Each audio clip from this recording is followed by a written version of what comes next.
Halo, selamat datang teman-teman. Jadi di sini kita akan mempelajari tentang variabel. Jadi fungsi variabel di dalam program adalah untuk menyimpan nilai dan nilai itu akan digunakan kembali. Jadi sebagai salah satu contoh variabel di dalam kehidupan nyata itu bisa dilihat dari pengaturan. Ya, di dalam pengaturan home screen dan dock, di layar bagian kanan ini bisa dilihat terdapat app icon di sini. Nah, jadi fungsi app icon ini adalah sebenarnya sebagai variabel untuk menyimpan nilai more ataupun bigger ketika kita memilih antara kedua opsi tersebut. Nah, jadi ketika kita telah memilih opsi tersebut, nilai more atau bigger ini akan disimpan ke dalam variabel yang bisa jadi dinamakan app icon. Jadi penamaan variabel itu tergantung siapa yang membuat program tersebut. Oke. Jadi di sini jika kita kembali ke contoh, di baris pertama terdapat A sama dengan 2. Oke. Di sini nilai 2 disimpan ke dalam A. Jadi sekarang A bernilai 2. Dan di baris kedua, ketika kita memanggil A tambah 2, A akan berubah menjadi 2 karena A telah menyimpan nilai 2. 2 tambah 2 di sini nilainya adalah 4. Jadi nilai A tambah 2 adalah 4. Di baris ketiga, kita akan menerapkan konsep yang sama, A kali 3. A bernilai 2. 2 kali 3 sama dengan 6. Di sini ada satu poin penting yang harus diingat oleh teman-teman. Program itu dijalankan secara berurutan dari atas ke bawah. Jadi program akan membaca baris per baris. Program akan membaca baris 1, kemudian baris 2, dan kemudian baris 3. Oke. Jadi poin penting ini perlu diingat dengan baik. Bagaimana jika saya menggunakan contoh lain di sini? A sama dengan 2, baris kedua A tambah 2, baris ketiga di sini saya mendeklarasikan variabel yang sama tetapi saya menempatkan nilai yang berbeda. A menjadi sama dengan 5. Dan baris keempat A dikali 2. Nah, jadi apa yang akan terjadi pada baris pertama A sama dengan 2. 2 disimpan ke dalam A. A bernilai 2. Nilai ini A tambah 2 akan menjadi 4. Perlu diingat bahwa di baris ketiga kita mendeklarasikan variabel yang sama tetapi dengan nilai yang berbeda. Apakah A di sini akan bernilai 2? Jawabannya tidak, karena kita telah mendeklarasikan nilai baru ke A. Jadi sekarang 5 akan disimpan ke dalam A. Jadi A di sini tidak akan bernilai 2. Jadi A di sini bernilai 5. 5 kali 2 sama dengan 10. Nah, kenapa ini bisa 5? Kalian perlu ingat bahwa program itu dijalankan secara berurutan dari atas ke bawah, baris per baris. Nah, jadi program akan membaca baris pertama A sama dengan 2. Jadi di sini jadi di baris kedua A itu akan tetap bernilai 2, dan pada saat memasuki baris ketiga kita mendeklarasikan nilai baru. Jadi A berubah nilainya menjadi 5. Jadi di baris keempat A bernilai 5. Jadi 5 dikali 2 hasilnya 10. Jadi sekian mengenai penjelasan tentang variabel, dan saya harap kalian bisa mengerti apa yang saya jelaskan. Dan jika kalian tidak mengerti, mohon untuk ditanyakan. Oke, jadi di sini kita akan masuk ke dalam praktek pemrograman. Platform yang kita gunakan ini berbeda dengan yang biasanya. Biasanya itu di industri kita akan menggunakan Visual Studio atau editor-editor lain untuk mengcoding. Tetapi untuk kelas ini kita akan menggunakan REPL-it. Ya, cara penulisannya REPL.it seperti itu. Tujuan saya menggunakan platform ini adalah agar semua orang bisa belajar coding, baik yang memiliki laptop ataupun tidak memiliki laptop. Dan penggunaannya cukup mudah. Kalian hanya cukup ke Google, ketik repl.it dan login dengan akun Google kalian. Jadi setelah login, kalian tinggal pilih bahasa pemrograman yang akan kalian pakai.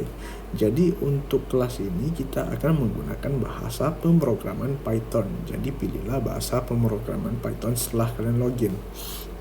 Oke, jadi langsung saja masuk ke tipe data. Jadi tipe data di Python itu ada 4. Yang pertama adalah string. Yang dimaksud dengan string adalah kata atau kalimat. Dan biasanya dimulai dengan tanda kutip pembuka dan diakhiri dengan tanda kutip penutup. Yang kedua adalah integer. Yang dimaksud dengan integer adalah angka bulat. Angka bulat itu contohnya 1, 2, 3, 4, dan seterusnya. Oke, yang ketiga adalah float. Float itu adalah angka desimal. Jadi contohnya seperti P itu 3,14, ini adalah angka desimal, 2,5, terus 3,4, dan seterusnya. Terus yang terakhir ini adalah boolean. Yang dimaksud dengan boolean adalah nilai true atau false, benar atau salah. Oke, jadi ini adalah 4 tipe data yang perlu kalian ingat dengan baik. Nah, dan sekarang kita akan masuk ke dalam penamaan. Jadi cara mendeklarasikan variabel di Python itu adalah dengan nama variabel sama dengan nilai. Jadi di sini terdapat 2 aturan dalam penamaan variabel. Oke. Yang pertama itu adalah variabel tidak boleh memiliki spasi. Spasi itu harus diganti dengan tanda garis bawah. Itulah alasannya kenapa di sini saya menggunakan garis bawah. Karena dalam mendeklarasikan variabel, Python itu tidak mengenal apa itu spasi, jadi kita harus mengganti spasi dengan garis bawah. Oke, dan yang kedua aturan penamaannya, penamaan variabel tidak boleh dimulai dengan angka, tetapi boleh memiliki angka setelah huruf pertama. Contohnya 1A sama dengan 1. Oke. Nama variabel di sini adalah 1A. Ini akan menghasilkan error karena kita tidak mengikuti aturan penamaan. Ini merupakan variabel yang tidak valid karena penamaan variabel tidak boleh dimulai dengan angka.